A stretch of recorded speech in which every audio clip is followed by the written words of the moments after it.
Bonjour à tous et merci de nous retrouver sur France 3 Limousin pour votre émission Dimanche en politique. Ce matin, je reçois Guillaume Guérin.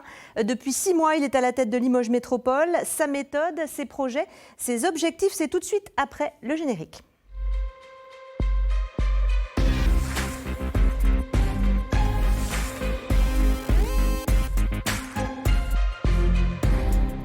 Mon invité ce matin a longtemps été qualifié de jeune loup de la politique. Il fut l'un des principaux artisans de l'historique passage à droite de la mairie de Limoges en 2014.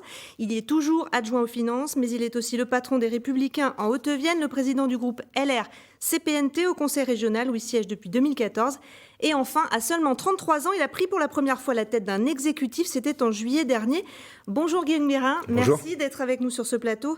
Vous êtes donc le nouveau président de Limoges Métropole, une aire de vie qui compte près de 210 000 habitants. Au sommaire de cette émission, nous allons voir quels sont vos projets pour cette communauté urbaine, quel mode de gouvernance vous avez choisi et comment vous abordez cette année 2021. Et puis nous reviendrons évidemment sur la gestion de la crise sanitaire par le gouvernement et sur les futures élections régionales. Première question justement, Guillaume Guérin. Tout le monde parle d'un reconfinement pour les jours, peut-être la semaine qui vient. Votre avis ? Écoutez, je ne suis pas médecin. Nous sommes dans une société où tout le monde a un avis sur tout. Et n'étant pas moi-même médecin, je me garderais bien de faire tout commentaire en la matière. Si le conseil scientifique et les remontées médicales qui nous viennent des territoires nous disent qu'il faut reconfiner, alors il faudra faire en sorte de se reconfiner.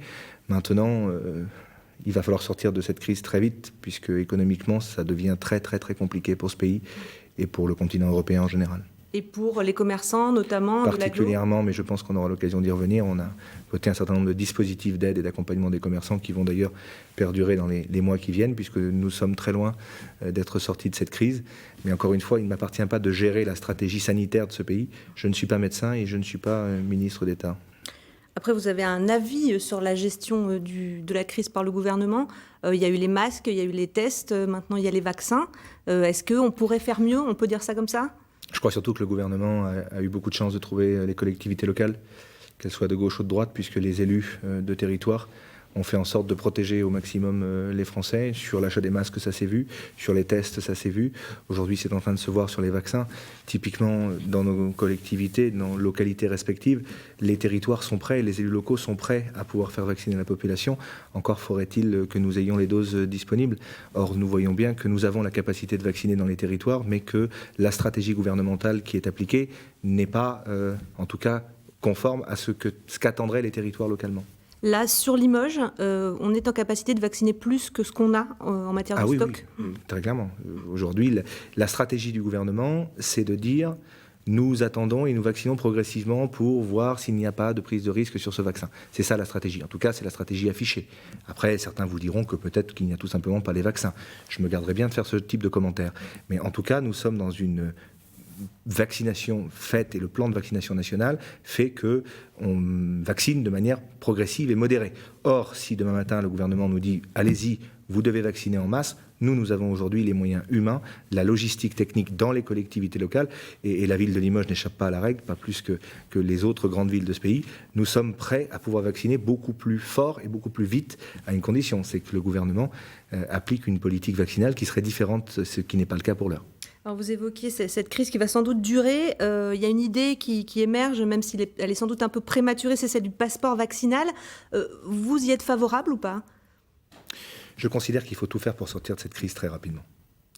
La vérité, c'est qu'il y a en France 66 millions de commentateurs. Je ne dirais pas de procureurs, contrairement à ce qu'a dit le président de la République, mais il y a 66 millions de commentateurs. Je ne suis pas suffisamment calé en médecine pour vous dire ce qu'il faut faire ou pas faire. Ce que je sais, c'est que si nous ne sortons pas très vite de cette crise sanitaire, nous aurons un impact économique durable et extrêmement négatif et extrêmement violent sur nos PME, nos PMI, mais plus généralement sur le tissu économique au sens large. Donc nous devons faire en sorte de retrouver le plus rapidement possible une vie normale, et si le vaccin permet de s'immuniser pour pouvoir retrouver une vie normale, alors il faut vacciner.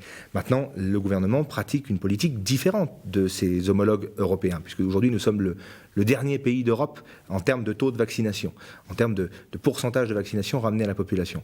Bon, c'est une stratégie que je ne partage pas. Maintenant, s'ils le font, peut-être ont-ils des raisons de le faire. Je ne sais pas, je ne suis pas ministre du gouvernement et je ne suis pas là pour être leur porte-parole, vous l'avez bien compris. Et donc vous êtes élu de président de Limoges Métropole, c'était en juillet dernier. On va en revoir quelques images. Vous avez succédé à Jean-Paul Duret qui a refermé un mandat compliqué avec des tensions entre la majorité de gauche à l'agglo, la majorité de droite à la mairie. Vous laissez ça derrière vous aujourd'hui. C'est ça le message que vous faites passer depuis votre élection ? Je crois que c'est obligatoire. Déjà, qu'est-ce que Limoges Métropole ? C'est un EPCI, c'est un établissement public de coopération intercommunale où siègent tous les maires des 20 communes de l'agglomération, plus un nombre de délégués proportionnel au nombre d'habitants par commune.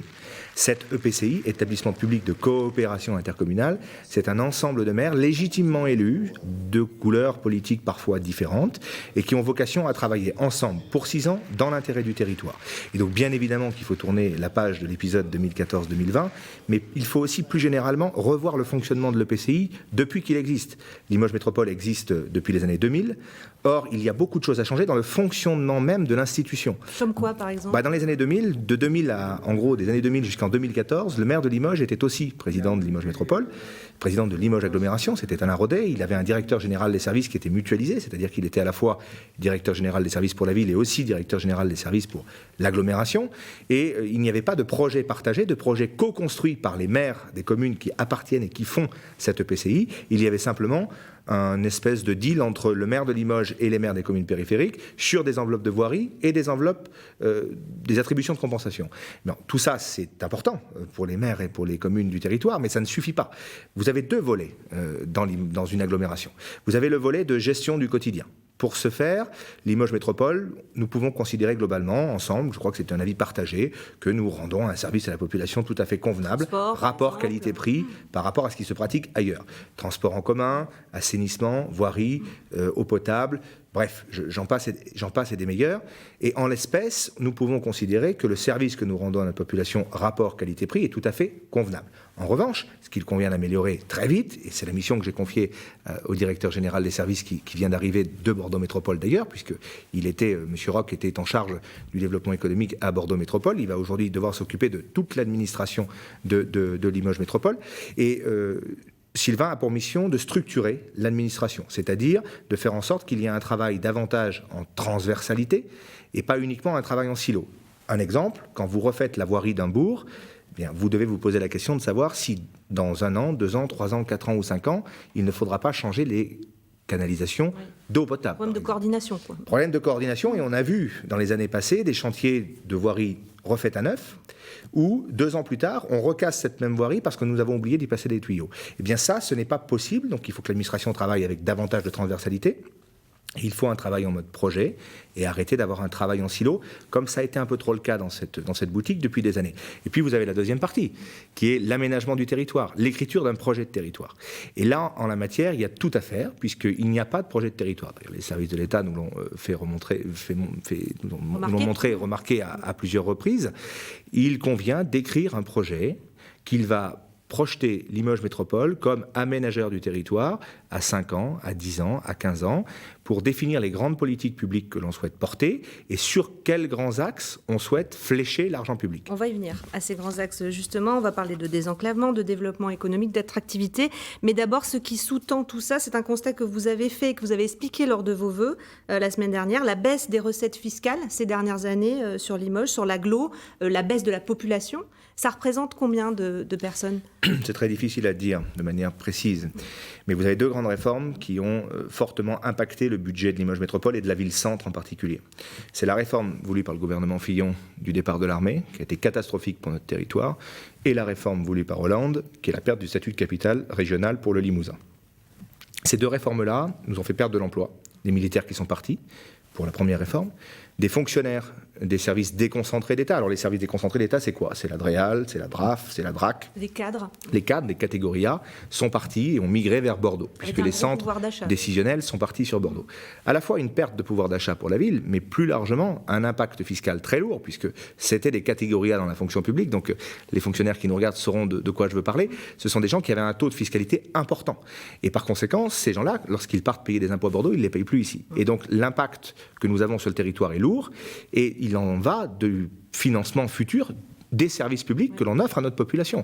Et donc, il est urgent, dans les politiques publiques que mènera Limoges Métropole, de faire en sorte de définir les grands axes qui vont nous permettre à la fois de pérenniser l'emploi qui existe encore, de créer de l'emploi nouveau et de faire venir des gens qui n'auraient pas forcément l'emploi qui serait déplacé, mais qui, eux, se déplaceraient pour venir vivre ici en tant que contribuables. Alors, faire venir ces gens, justement, vous voulez faire venir de nouveaux habitants, vous les cherchez où? À Paris, à Bordeaux? Non, c'est un prisme, on rentre par le mauvais prisme là, pardonnez-moi, mais pour bien clarifier les choses.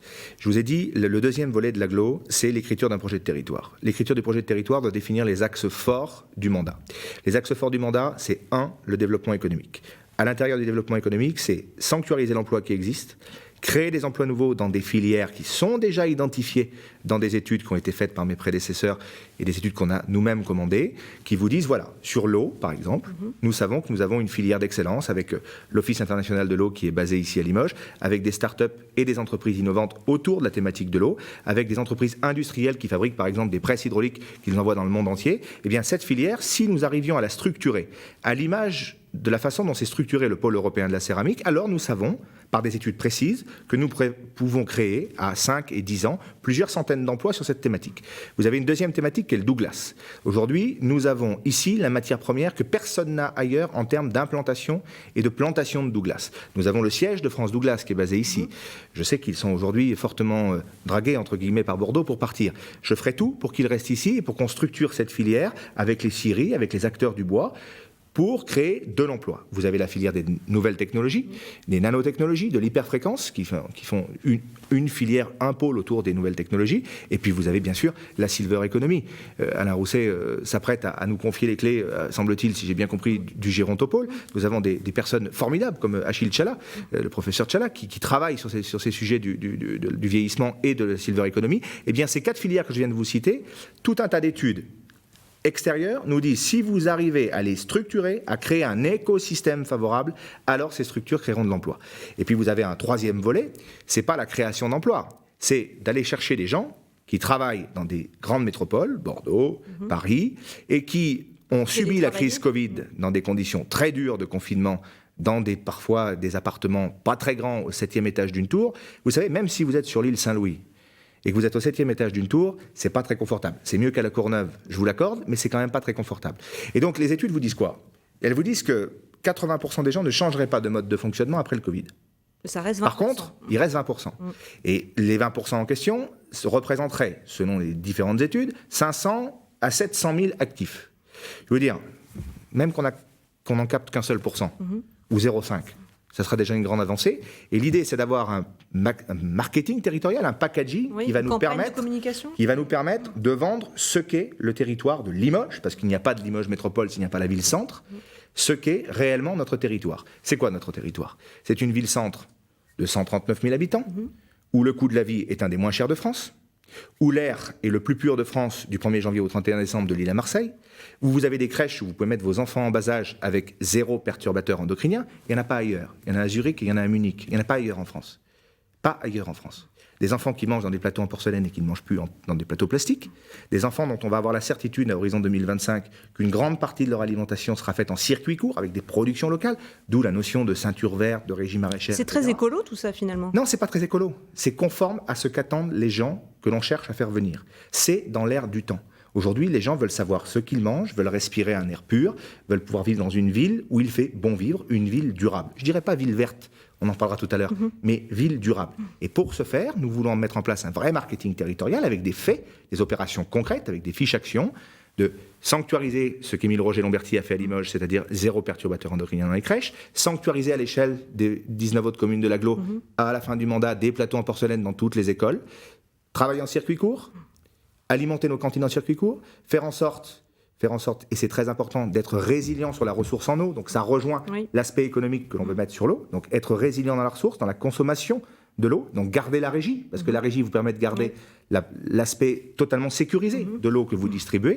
Et puis plus généralement, revoir le plan de mobilité douce. Ça fait partie du projet de territoire, c'est-à-dire être un peu plus ouvert dans le plan de déplacement urbain que l'on cherche à proposer à nos concitoyens. Pour ça, Émile Roger-Lamberty est très actif sur la ville-centre, et l'idée, c'est d'amener avec nous un maximum de maires, notamment de la première couronne, à réfléchir à la nouvelle conception de ce plan de déplacement urbain. Ça, c'est le volet 2 de notre projet de territoire, faire en sorte de mettre plus de transports en commun, éliminer dans les endroits où elle n'a plus lieu d'être la part totale de la voiture, permettre des mobilités plus permettre un plan plus intermodal. Certaines zones sans voiture, par exemple.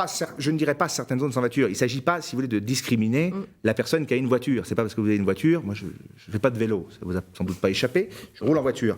Mais encore une fois, repenser notre plan de déplacement urbain. Aujourd'hui, Limoges est une ville comme Aix-en-Provence qui n'a pas revu son plan de déplacement urbain depuis plusieurs décennies. Ce n'est pas normal. Et vous avez aujourd'hui ces nouvelles populations qu'on cherche à faire venir, c'est-à-dire la troisième catégorie, qui ne changeraient pas d'emploi, c'est-à-dire qu'elles garderaient leur travail dans les grandes métropoles, mais elles seraient susceptibles de venir habiter chez nous si le packaging que vous leur vendez est attractif. Et dans l'attractivité du packaging, les mobilités douces font partie de ce packaging. Et puis derrière, vous avez la notion du traitement des seniors. Quand vous faites venir un couple avec des enfants, c'est bien qu'il aille dans les crèches sans perturbateurs endocriniens, c'est bien qu'il puisse manger en circuit court, mais il faut aussi que vous puissiez traiter la vieille maman ou le papa âgé. Et pour ce faire, on a quand même des EHPAD qui sont à la pointe.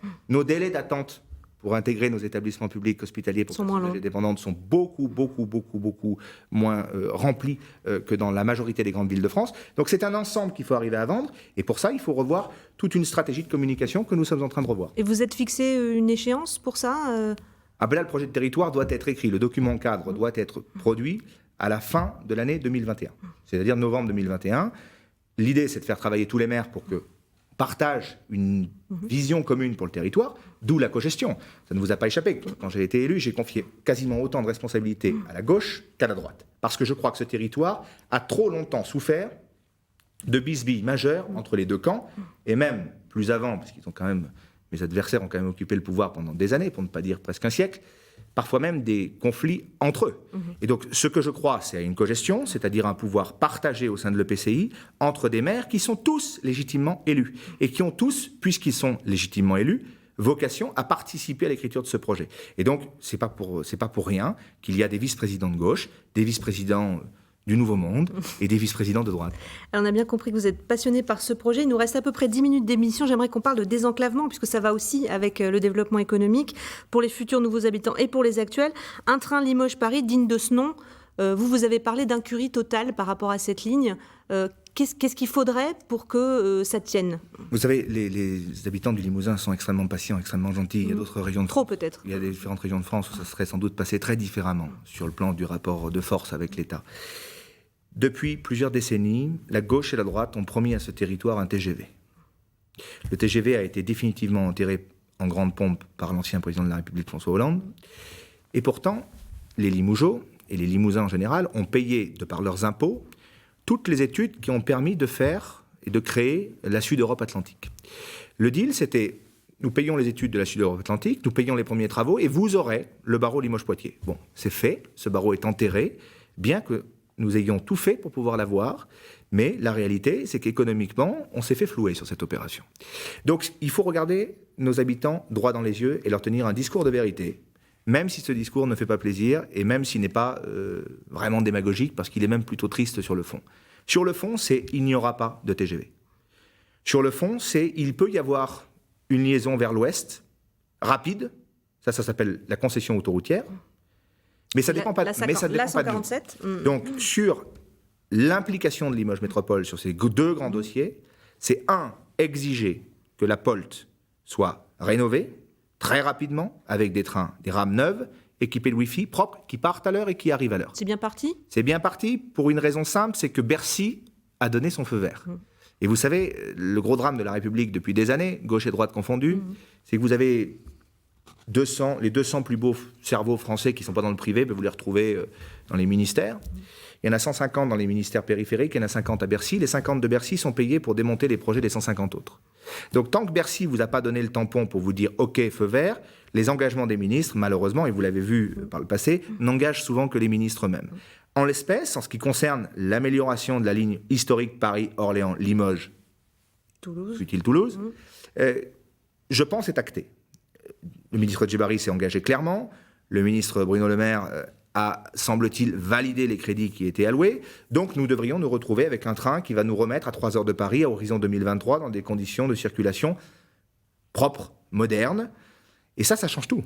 C'est-à-dire que pour ma troisième catégorie de gens que je cherche à faire venir, si vous êtes à 3 heures de Paris dans des conditions de circulation propres, eh bien, s'il faut aller dans votre boîte 2 ou 3 fois par mois, vous pourrez y aller, à une condition, c'est que vous puissiez télétravailler. Donc, il y a aussi la question du traitement du numérique qui s'est bien rattrapé ces dernières années, mais il reste encore des efforts à faire. Mais sur le désenclavement, Limoges Métropole prendra ses responsabilités, assumera ses responsabilités sur le plan d'engagement financier et sur le routier, et sur le ferroviaire. Sur le routier, c'est un autre sujet. Voilà, si on y va vers la mise en place d'une 2 fois 2 voies RN 147 via les outils actuels que sont le CPER, contrat de plan État-région, vous ne serez plus là pour le voir et moi non plus, pour parler clair. Donc la seule solution la concession pour aller vers l'ouest, c'est la mise en place d'une concession autoroutière. Pour ce faire, les principaux décideurs, en tout cas les principaux financeurs, sont tous d'accord, à une condition, c'est qu'il y ait un engagement du privé. Parce que ce projet coûte 1 milliard. 1 milliard, 1 milliard 100 selon les études. S'il n'y a pas un concessionnaire privé qui s'engage à hauteur de 500 à 600 millions, ce projet est infaisable. Les deux CCI de Vienne et de Haute-Vienne vous disent qu'il y a des financeurs privés intéressés, il y a des grands groupes autoroutiers intéressés, qui seraient prêts à mettre 600 millions d'euros sur la table. Donc il reste 400. 400. Jean-Baptiste Djebari s'est engagé verbalement à mettre 200 millions. Il reste donc en gros 250 à 300. Sur les 250 à 300, si vous avez comme financeur la région Nouvelle-Aquitaine, le Grand Poitiers, Limoges Métropole et les 2 départements de la Haute-Vienne et de la Vienne, comme l'a dit très justement le président Leblois l'autre jour en réunion, nous devrions y arriver. Mais encore une fois, ça ne dépend pas de nous, ça dépend du privé, de la volonté du privé de s'engager sur ce projet. Or, les études aujourd'hui, elles disent quoi? Elles sont en train de regarder si la route est rentable ou pas rentable.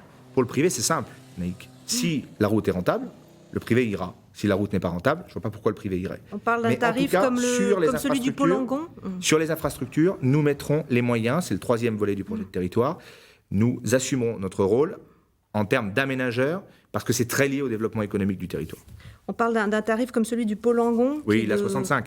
À l'époque, qui est cher. J'aurais bien aimé qu'Alain Rousset ait la même énergie pour défendre la 147 qu'il l'a eu pour défendre à l'époque la 65. Souvenez-vous, il a fait des vœux, je lui reprochais d'ailleurs, il a fait des vœux au pôle de l'Anneau où il s'était engagé clairement à être l'initiateur presque de l'autoroute A147. Aujourd'hui, malheureusement, pour des questions d'accords électoraux avec les écologistes, j'entends beaucoup moins Alain Rousset sur ce sujet et j'en suis très peiné parce que nous sommes d'accord sur un certain nombre de choses, mais là je trouve son silence inquiétant et je trouve ça dommage parce qu'il était très précurseur sur ce dossier, il l'est beaucoup moins aujourd'hui, sans doute pour des postures politiciennes, ce que je regrette. Eh bien, transition toute trouvée, il nous reste 5 minutes, on va dire un mot des élections régionales si elles ont bien lieu en juin prochain, puisque rien n'est acté pour l'instant. La tête de liste à droite, ce serait l'ancien candidat LR à la mairie de Bordeaux, Nicolas Florian. C'est quasiment fait ? C'est en cours de discussion. Moi, j'ai pris l'engagement vis-à-vis des vice-présidents, et particulièrement des vice-présidents de gauche de Limoges Métropole, de ne pas briguer l'investiture au régional sur la grande région pour me consacrer pleinement au mandat qui est le mien aujourd'hui à Limoges Métropole. Donc, je ne serai pas candidat. Ma non-candidature a entraîné plusieurs candidatures potentielles, celle de Pascal Cos, président du département de la Corrèze, celle d'Yves Foulon, maire d'Arcachon, et celle de l'ancien maire de Bordeaux, battu de très peu, Nicolas Florian. Si votre question est est-ce que Nicolas Florian est mon candidat, la réponse est oui, pour une raison simple, c'est mathématique. Nicolas Florian a été maire de Bordeaux, il a perdu en ayant fait près de 30 000 voix. 30 000 voix, c'est pas rien, tout en ayant perdu. Et la Gironde est le département qui, démographiquement, compte le plus d'habitants. Et donc, pour ces régionales, il va de soi, à mon sens, d'investir un Girondin qui comprend les territoires et qui sait d'avance que tout ne se passe pas à Bordeaux. Et on peut faire confiance à Nicolas pour ça, parce qu'il a une vraie volonté d'aménager différemment la région si demain il en était le président. Et qui avait fait alliance avec le MoDem et la République En Marche au municipal. Ça peut être un avantage pour un rapprochement éventuellement avec Madame Dariussec entre les deux tours ? Il avait fait une alliance avec la République En Marche à un temps donné, au 2e tour, pour éviter la victoire de M. Urmic aux élections bordelaises.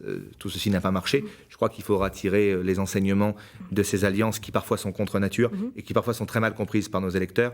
Vous savez, il y a une différence entre les Républicains et la République En Marche, sinon il n'y aurait plus qu'un seul parti. Et la première des différences, je crois que c'est le rapport au réel. Donc si votre question c'est est-ce que nous fusionnons avec En Marche ? Non, parce que notre candidat à la présidentielle, ce n'est pas Emmanuel Macron. Nous avons été candidats contre ces candidats aux élections législatives. Nous serons candidats contre la République En Marche aux élections régionales.